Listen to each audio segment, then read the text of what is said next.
समकालीन कलेच्या जगात मिनल पारखीने एक वेगळीच वाट निवडली आहे. तिने शेणाचा वापर करून कॅनव्हासवर चित्रे रेखाटण्याचा अनोखा प्रयोग केला आहे.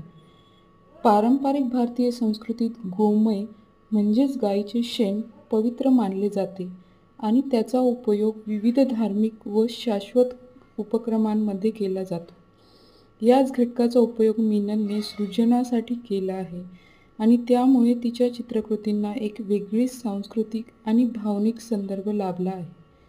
या कलेतून ती निसर्गाशी नातं अधोरेखित करते. शेणाचा वास, त्याची पोत आणि नैसर्गिक रंग हे सर्व कॅनव्हासवर अनुभवण्यासारखे आहे. तिच्या चित्रांमध्ये ग्रामीण जीवनाचे प्रतिबिंब, मातृत्वाचा गंध आणि पर्यावरणाशी जोडलेली आत्मीयता दिसून येते. या चित्रांमध्ये केवळ शेणाचा आधार घेत तिने विविध नैसर्गिक रंग वापरले असून कोरड्या मातीच्या पोतांच्या साहाय्याने आशय खुलवला आहे. ही केवळ पर्यावरणपूरक कला नव्हे तर एक प्रकारची भूमिका आहे, जिथे पारंपरिक साहित्य आधुनिक अभिव्यक्तीसाठी वापरले जाते.